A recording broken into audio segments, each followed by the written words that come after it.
This is Changeling the podcast.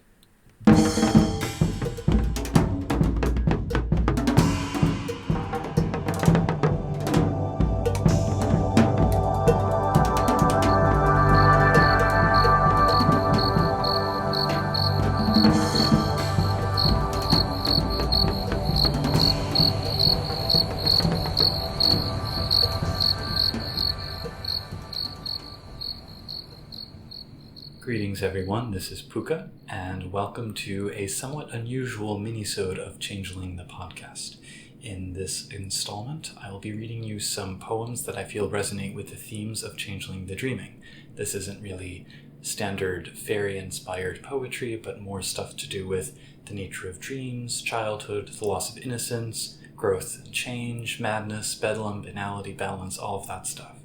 And in another part of my life, I have published poetry, I've worked as a poetry editor, etc. So some of these are among my favorite poems, and I hope that they will resonate with you. So I'll give you the name of the poet and the title of the poem before reading each one. I'll include them in the show notes as well, so that you can go find them and read them again if you want.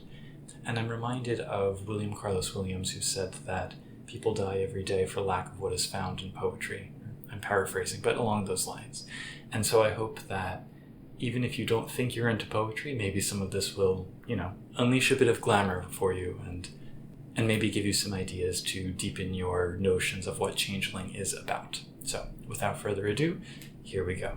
We're starting with Emily Dickinson, To Make a Prairie. To make a prairie, it takes a clover and one bee, one clover and a bee, and reverie. The reverie alone will do, if bees are few. I see it as just a simple little poem about dreaming, but, it's very short and sweet. Next is Dandelions by Peter Campion. After the cling of roots and then the puck when they gave way, the recoil up the hand was a small shock of emptiness beginning to expand, milk frothing from the stems, leaves inky green and spiked. Like blissed-out childhood play turned mean, they snarled in tangled curls on our driveway. It happens still, that desolating falling shudder inside, and then our neighborhood seems only sprawling loops like the patterns eaten on driftwood. Even the home where I grew up, its smell of lingering wood smoke and bacon grease seems just a shell of lathe and paper. But this strange release follows, this tinge like silver, and I feel the pull of dirt again, sense mist uncurling to reveal no architecture hidden behind the world, except the stories that we make unfolding, as if our sole real power were the power of children holding this flower that is a weed, that is a flower. Next is Fern Hill by Dylan Thomas. Now as I was young and easy under the apple boughs, about the lilting house, and happy as the grass was green, the night above the dingle starry, time let me hail and climb golden in the heydays of his eyes, and honored among wagons I was prince of the apple towns, and once below a time I lordly had the trees and leaves trail with daisies and barley down the rivers of the windfall light. And as I was green and carefree, famous among the barns about the happy yard, and singing as the farm was home, in the sun that is young once only, time let me play and be golden in the mercy of his means. And green and golden I was huntsman and herdsman, the calves sang to my horn, the foxes on the hills barked clear and cold, and the Sabbath rang slowly in the pebbles of the holy streams. All the sun long it was running, it was lovely, the hayfields high as the house, the tunes from the chimneys, it was air and playing, lovely and watery and fire green as grass.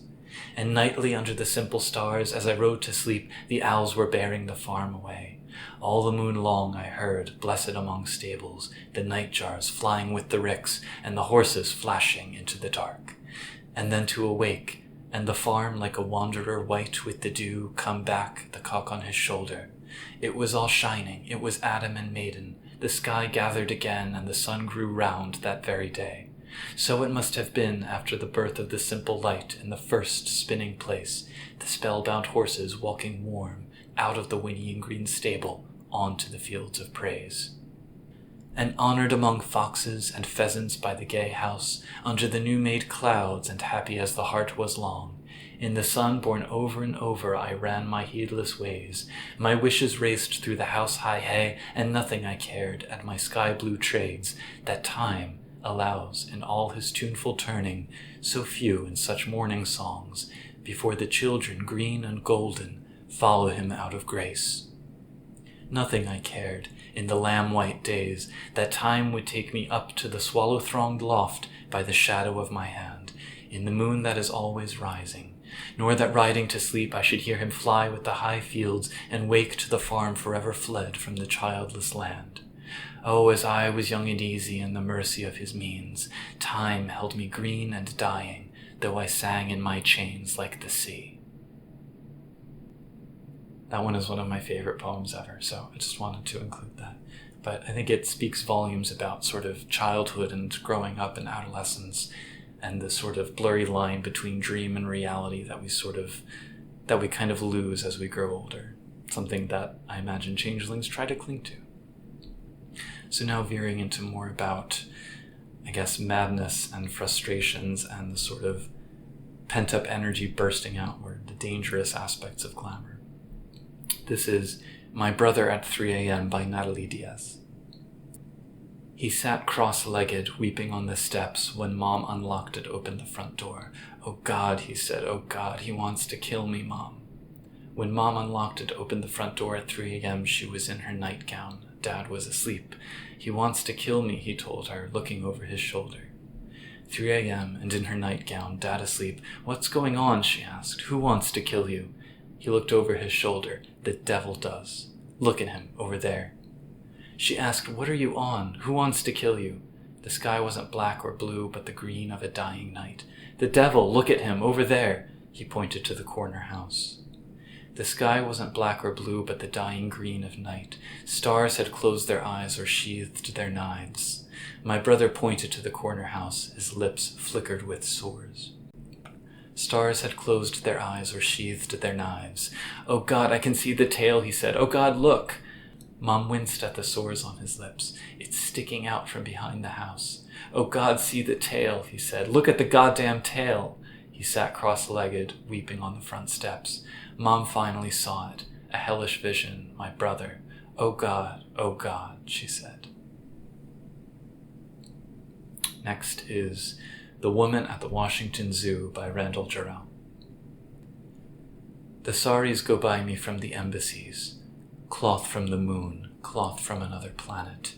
They look back at the leopard like the leopard.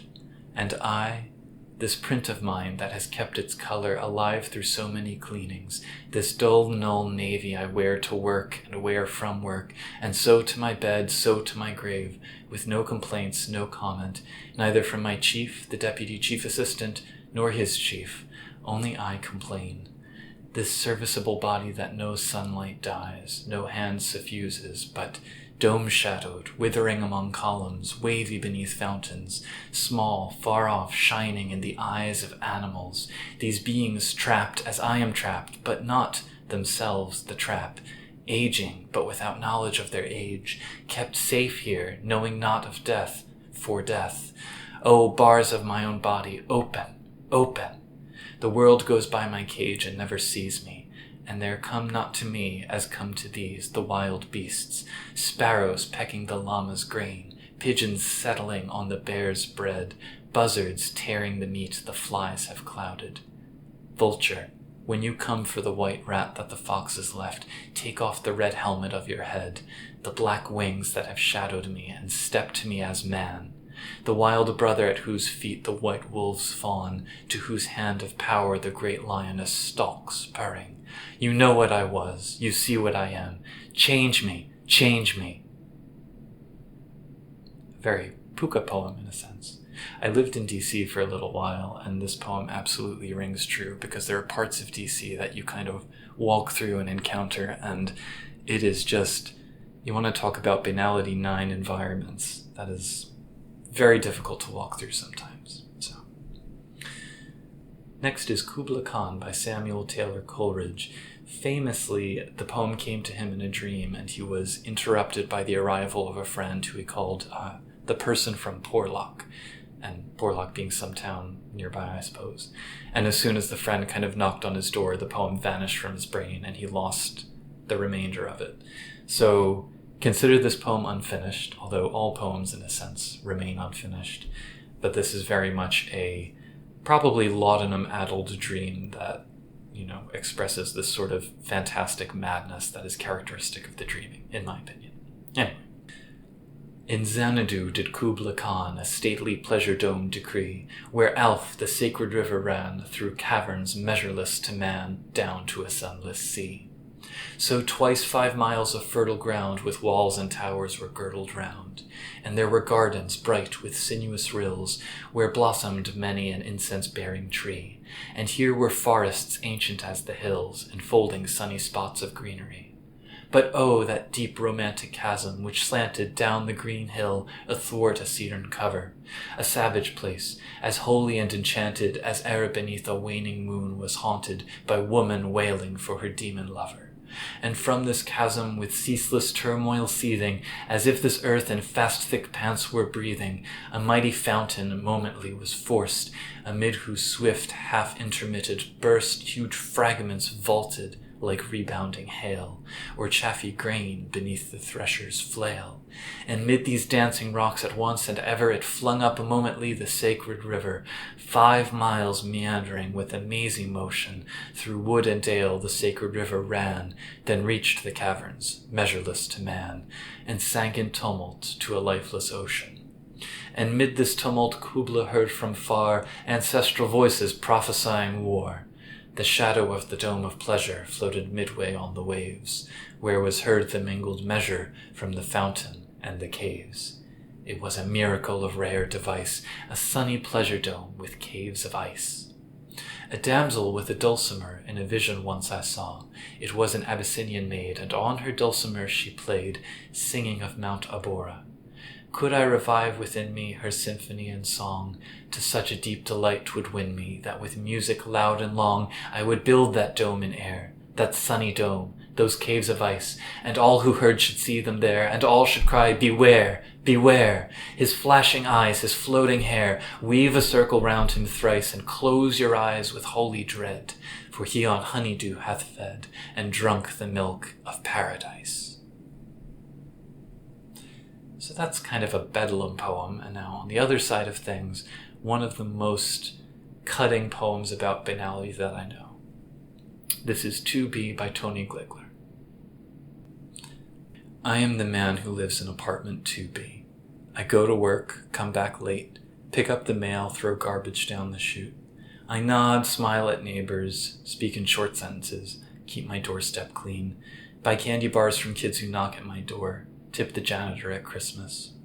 The phone rarely rings and no one visits. I keep the windows shut, shades pulled down.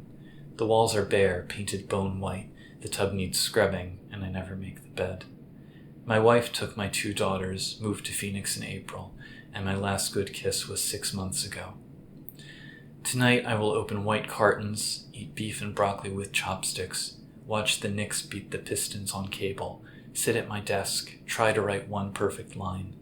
I'll shut all the lights, lie down in bed, rub my cock as though I were Aladdin with one wish left. Kind of like a poet after Rhapsody, maybe.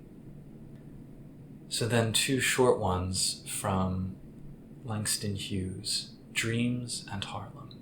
So Dreams is, hold fast to dreams, for if dreams die, life is a broken-winged bird that cannot fly. Hold fast to dreams, for when dreams go, life is a barren field, frozen with snow. And then one of his most famous poems, and probably one of the most famous poems in the American canon, Harlem. What happens to a dream deferred? Does it dry up like a raisin in the sun, or fester like a sore and then run? Does it stink like rotten meat, or crust and sugar over like a syrupy sweet? Maybe it just sags like a heavy load. Or does it explode? And then lastly, This one I really like for its sort of overall human voice, and then the little dreamy quality of it, the sort of fantastical quality, and ultimately optimistic, uplifting note at the end. This is The Light Factory by Sandy Gingras. I work the night shift at the light factory.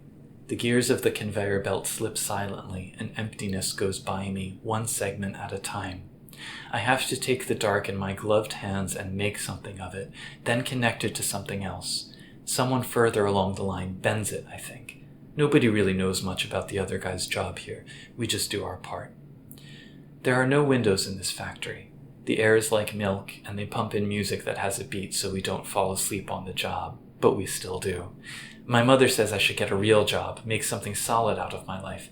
There's enough light as there is, she lectures me. There's the sun and the stars, she says, as if I don't know this already. What do you do in there, she asks.